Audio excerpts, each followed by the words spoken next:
Yo, what's up, guys? Welcome back to expat Lifestyle. So the other day, Saturday, we had a friendsgiving. It was Thanksgiving in the States, so obviously we got a bunch of gringos here together to celebrate. And one of our good friends, Ron, he's a private chef here in Mexico City, does a luxury food service business. He invited us, and so when I got the invitation, I was super excited, man, because the food's so good. And yeah, this is kind of the scene you'll get plugged into if you decide to come down to Mexico City. We got a lot of really cool people in entrepreneurship, business, obviously having great dating lives and stuff like that. So that is really the scene we wanted to cultivate down here. And yeah, you know, we have a couple of interviews as well from some of the guys that have gotten to level up their dating life and as well their financial and career life. So stay tuned.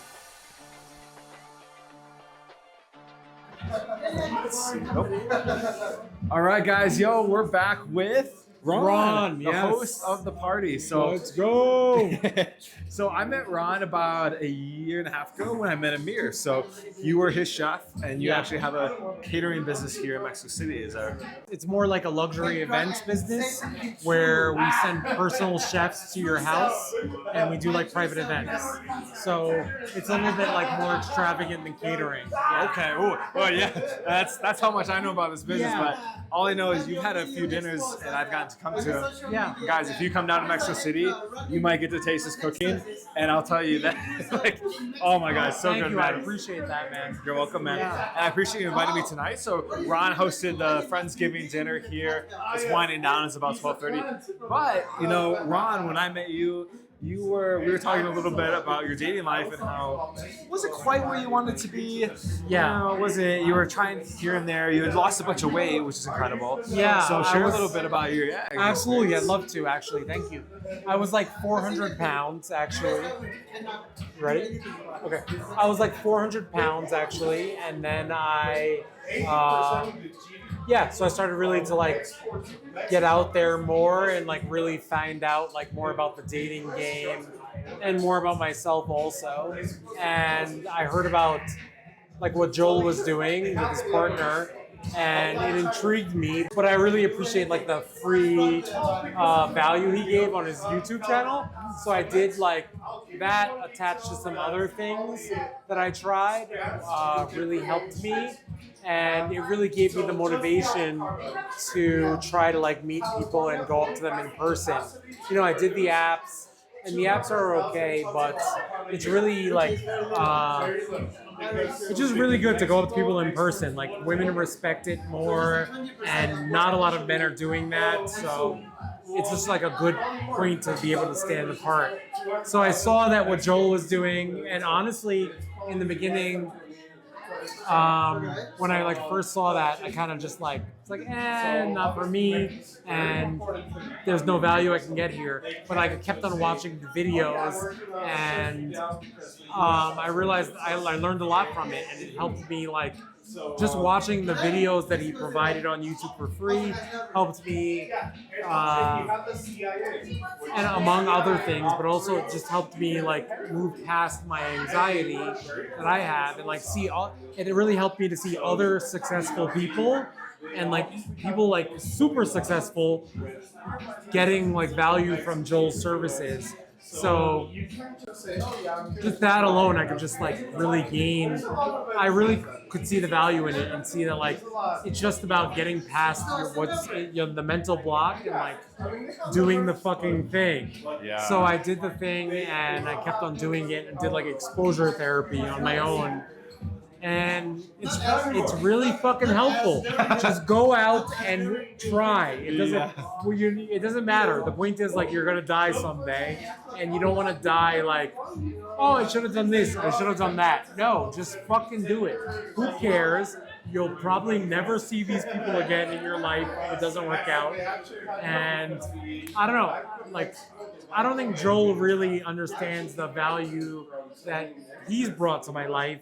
But I appreciate it. And the point is, it doesn't matter. Go out to these fucking people, these women, go out to these lovely women, sorry, and do your best, and then like every time learn something from it and get better. And I don't know. That's it. Do you have any other questions? Well, thank you so much, man. I Yes, appreciate absolutely. that. I appreciate that. Man, Fuck yeah. means a lot. I'm glad Yeah. that behind the scenes we were able to help you because I didn't know you were watching. Yeah, exactly. It's just very cool to see and to see your progress.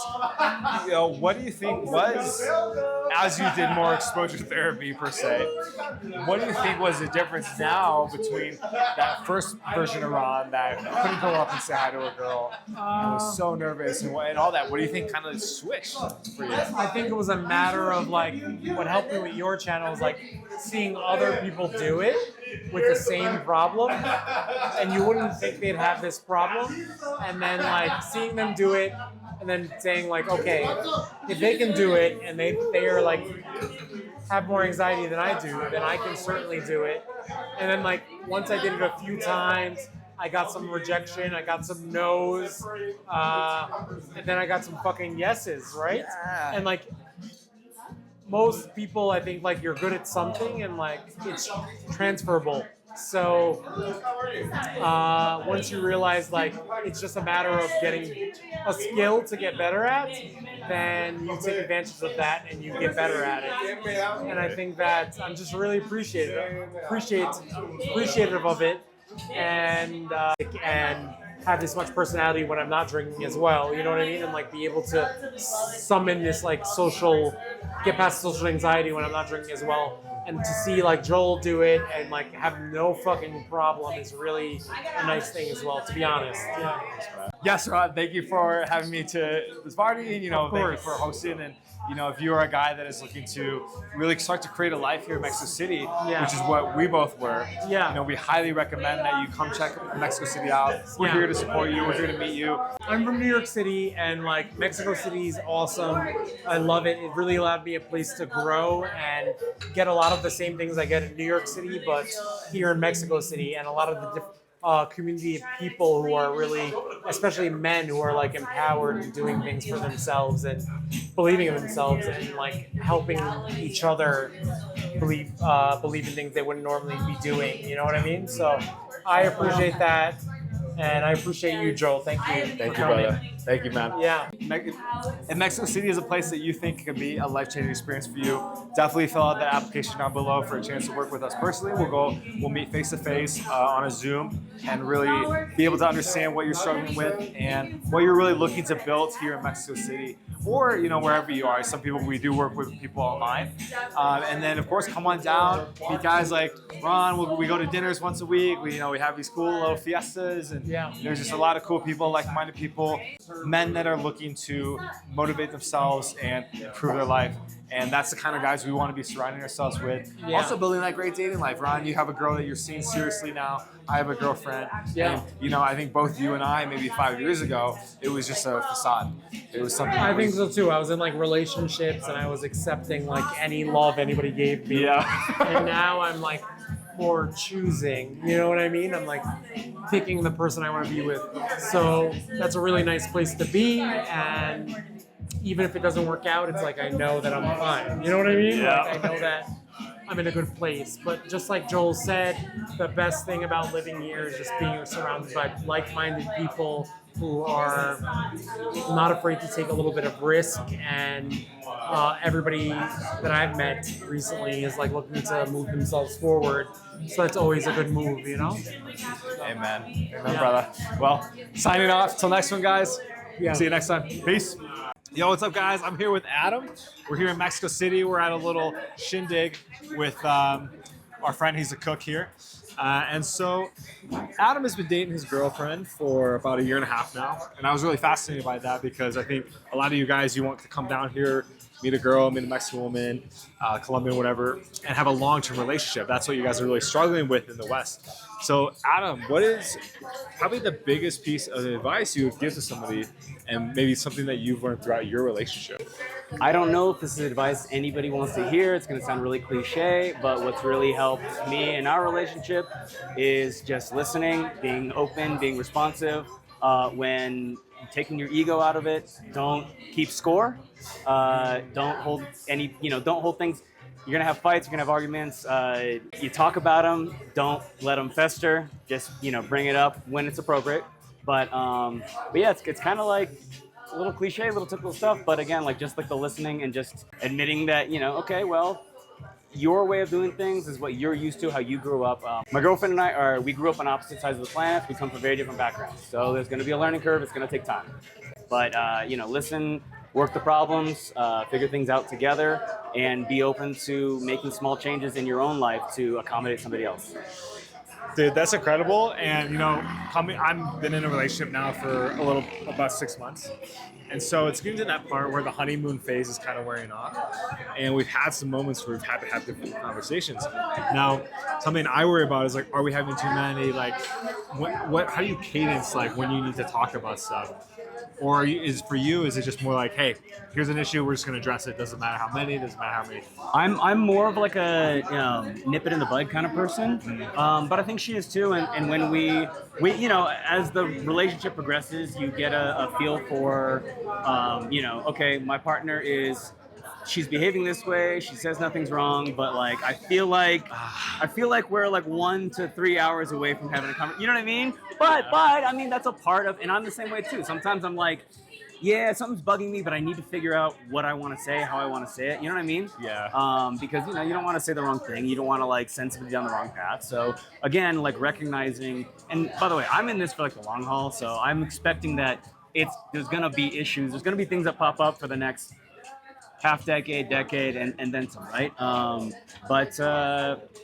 But yeah, like at no point have I ever felt like throwing in the towel or anything like that. Like it's always been like, for me, I'm always just the kind of person that's like, all right, let's work the problem, let's figure this thing out. I got to give a little. I'm really big on compromise. What do I have to do to meet you, and then what can you do to like meet me halfway? You know what I mean? That's incredible. Yeah, I think most guys think that they either have to give everything or they should be getting everything, right? You see two different types of guys. And I've been in relationships where I felt like I was giving everything, and those didn't work for me either. You know what I mean? Like, and that's recognizing that you only got to make the mistakes for like 25, 15, 20 years, right? before you figure it out. We can be slow learners, but when you figure that out and you get to that point, it's what you want. It's a big thing. If you know what you want, then that really helps you, get to that next stage. That next step. And you can kind of cut the bullshit out. You can kind of just jump to the chase. Hey, this is gonna sound really weird too, but like I've always kind of thought of a relationship as being like a business, right? You're in business with somebody, right? Everybody has to contribute something. Both parties have to contribute something. They can be totally different. And at no point are things gonna be 50-50. Sometimes things are gonna be 90-10. Sometimes they're gonna be 70-30, right? Yeah. But part of a partnership is that like you pick up, the slack when somebody else is going to school, right? Well, they're making an investment in themselves, which should have a return on the relationship, right? Yeah. So when they're doing that, well, maybe, I got to come in and do something to help out more around the house, or help out, you know what I mean? Right. And vice versa. Somebody wants to start a business. Okay, well then there's going to be startup costs. There's going to be challenges, right? Yeah. And so you really have to think about, like, again, for me, it's all about thinking long term and thinking like, the stuff that we're starting today, how is that going to affect us? How is that preparing us for the next decade? But that's if you're in a very serious relationship and not just, For sure. not just dating somebody for fun.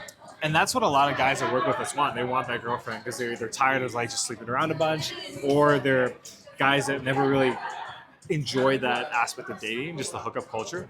So, you're really looking for into the long term, which I think is really healthy. And the way you described it is really good. Now, something that really freaks guys out is thinking that, okay, I have an issue, I bring it to my girl. This is very anti-YouTube dating content. Like, don't share your feelings, don't share things that are bothering you. What's your like philosophy and mindset around that? And like, I think like talking about things that are bothering you. yeah, and like potentially that could make you look weak, quote unquote, or vulnerable, like that word. I mean, vulnerability has always been a strength in my book.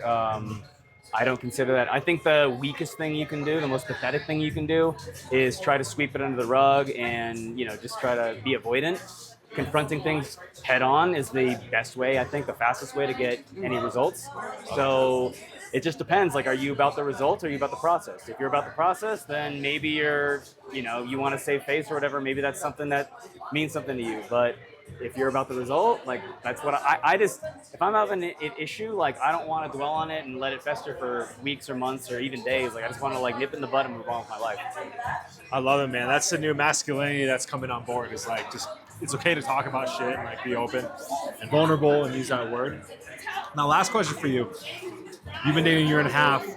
Those first few months, there's a lot of sparks. And I think a lot of guys that we meet, once that spark wears off, they think about what would it be like to go back into the open dating field, even though they've maybe found someone that's really good for them. What would it be like for me to go back into the dating field?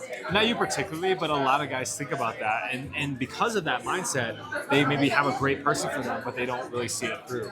So how did you transition from that period where the honeymoon phase kind of wore off, where you guys are obviously all over each other 24/7, and now it's just like you guys are like more in a long-term relationship? I don't know how to answer that question. The honeymoon phase is not worn off. You gotta, dude. You get out of it what you put into it, and if you want that, honeymoon phase to continue, then you keep investing in the relationship, right? You keep putting back into it. You plan date nights. You do all the things that make that make your partner feel special. That make them feel loved, that make them feel attractive, and you plan trips together, all that kind of stuff. Like again, I don't ever really want that to wear off, but it's going to mature. Things are going to change, but Sure. I think that the more you invest, the greater your return. I love that. We have a friend that's also a dating coach, and he said he has a wife, and I'm like, how did you guys keep the attraction? You've been married, you have kids. He's like, oh, I treat her the same way I met her when I first met her. Like take her on dates, do all that stuff. I think that's great advice, man. I appreciate you sharing that. Buy her flowers. Just buy the flowers.